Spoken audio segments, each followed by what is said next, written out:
नमस्कार, न्यूज़ मिर्ची में आपका बहुत ही स्वागत है। और एक बड़ी घटना के बारे में आज हम पूरा विशेष रूप से विश्लेषण करने वाले हैं। क्योंकि जब से ये घटना घटी है, तरह-तरह के लोग सोशल मीडिया में आ रहे हैं और तरह-तरह की बातें कर रहे हैं। मगर एक बात कोई नहीं कर रहा है कि इसके ज़िम्मेदार कौन? एक तो वो जो टेररिस्ट है, जो कि अ, बाहर मुल्क के टेररिस्ट हैं, हमारे पड़ोसी पाकिस्तान राज्य से इनकी फंडिंग होती है। पहले भी करीब 30-35 घटना जब से मोदी सरकार आई है, घटना हो चुकी है।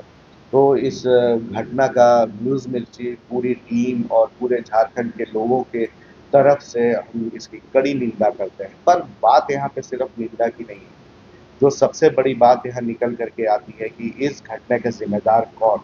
क्योंकि देश के रक्षा मंत्री और देश के गृह मंत्री और हमारे प्रधानमंत्री, ये 3 लोगों की सक्रियता के वजह से ही हम पूरे झारखंड, पूरे हिंदुस्तान के लोग चैन की नींद सोते हैं, चाहे वो किसी भी जाति या किसी भी धर्म का हो। पर ऐसी घटना जब घटती है जहाँ पे करीब 2-3 हज़ार सैलानी एक जगह पुलवामा में आकर के, पहलगाम में आकर के, और वो वहाँ पे अपने-अपने ज़्यादातर कश्मीर जो है वो हनीमून के लोग के जो मनाने जाते हैं लोग वहाँ पे रहते हैं। पुलवामा में कोई चाट खा रहा था, कोई चाय पी रहा था, छोटे-छोटे दुकान हैं वहाँ पे। पुलवामा बहुत रिच वो नहीं है, वहाँ के जो लोग हैं पूरी की पूरी पर्यटन पे वो डिपेंड करते हैं। मगर एक बात बोले, जिम्मेदारी कौन लेगा? गृह मंत्री लेंगे, रक्षा मंत्री लेंगे, या फिर हमारे प्रधानमंत्री लेंगे? अब ये एक्शन और बैठक का दौर बिल्कुल भी नहीं चलेगा। जो नेशन वांट्स, जो हमारी जो हिंदुस्तान है वहाँ के लोग हैं वो चाहते हैं कि बिल्कुल मुंह तोड़ जवाब दिया जाए, ताकि दोबारा ये कायराना हरकत कोई ना कर सके। ये पॉइंट जो है वो बड़ा ही विशेष है। ये पॉइंट ये है कि जब रक्षा मंत्री हमारे, उनको बहुत जगह रक्षा के सौदा के मामले में, रक्षा के बारे में डिस्कशन के मामले में हो सकता है वो करते हो, मगर न्यूज़ में कहीं नहीं दिखता है, कहीं भी नहीं दिखता है। तो रक्षा मंत्री को ये चाहिए कि वो इस्तीफा दें, या फिर नरेंद्र मोदी मुख्य जो प्रधानमंत्री है हमारे देश के, उनसे वो बोलें कि आप हमें फ्री हैंड छोड़िए, या तो फिर मेरा इस्तीफा लीजिए। क्योंकि रक्षा मंत्री का ये दायित्व बनता है कि सारे हिंदुस्तानी जो बॉर्डर क्रॉसिंग के वजह से, जो बॉर्डर क्रॉसिंग आतंकवादियों के वजह से जो जूझ रहे, जो मौतें हुई, उस सारी जिम्मेदारी रक्षा मंत्री, गृह मंत्री की होती है। प्रधानमंत्री को यही लोग जो हैं अपना इनपुट देते हैं कि कहाँ से क्या हुआ, क्या टेररिज्म आया। तो 2000-3000 पर्यटक जहाँ पे थे, और वहाँ पे एक भी सिक्योरिटी गार्ड नहीं, एक भी हथियारबंद आपके फोर्सेस वहाँ पे मौजूद नहीं थे। आधा घंटा तक निर्मम हत्या की गई लोगों की, जो बैठे थे अपने बीवियों के साथ, बच्चों के साथ। उनको क्या जवाब दे गए ये गृह मंत्री और ये रक्षा मंत्री जो हमारे राजनाथ सिंह जी हैं? जवाबदेही तो उन्हीं की बनती है। इस पे भी लीपापोती करके मामला को दबा ना दिया जाए, इसके लिए हम सारे हिंदुस्तानी जो है एक है। जब हमारे घर पे बात आती है, हम सारे हिंदुस्तानी, चाहे हिंदू हो, चाहे मुस्लिम हो, चाहे सिख हो, ईसाई हो, सारे हम प्रधानमंत्री के साथ खड़े हुए हैं। वो कोई कड़ा फैसला ले और हम लोग उनका सहयोग करेंगे।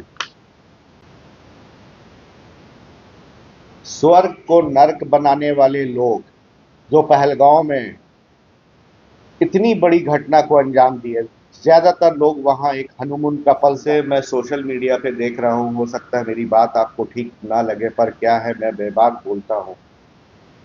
जो जिम्मेदारी है वो गृह मंत्री का आज सुबह से सोशल मीडिया और सारे नेशनल टेलीविजन जो वो दिखा रहे, गृह मंत्री हेलीकॉप्टर से आए, गृह मंत्री ने जाकर के ये किया, गृह मंत्री ने वो किया, प्रधानमंत्री ने दौरा छोड़ा, राहुल गांधी ने दौरा छोड़ा। तो मरने के बाद ये सब करने से क्या फायदा?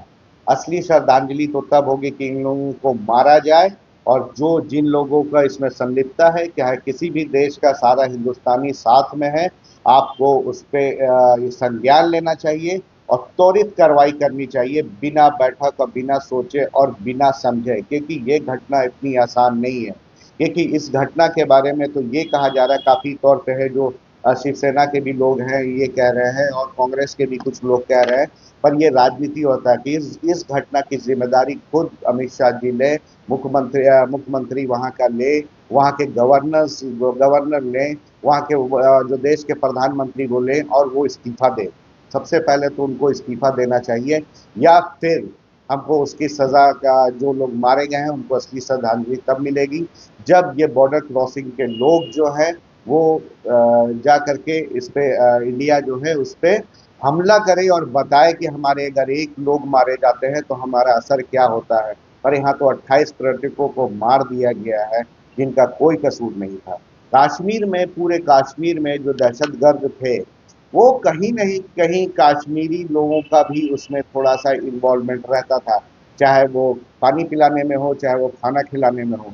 मगर इस केस में एक चीज देखा गया कि कश्मीरियों जो लोग हैं, कश्मीरी के कुछ लोग जो है जो आतंकवादी गतिविधियों पे अपना रिएक्शंस नहीं देते थे, वो कल रोड पे आ गए।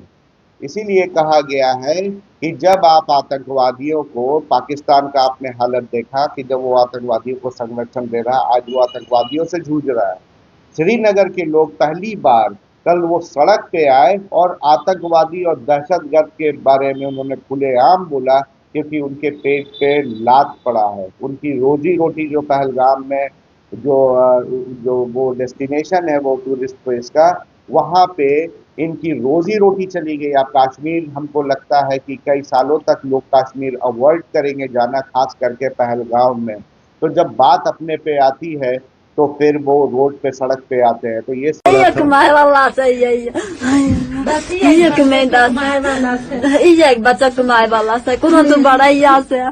Hai Allah ke कर खुदा है। घर में और कोई नहीं है कमाने वाला? ना ना ना। हाँ। ये कमाई वाला। ये वहाँ पे घोड़ा चलाता था? हाँ घोड़ा चलाता था। ये हाय खुदा है। ये कमाई वाला saya iya.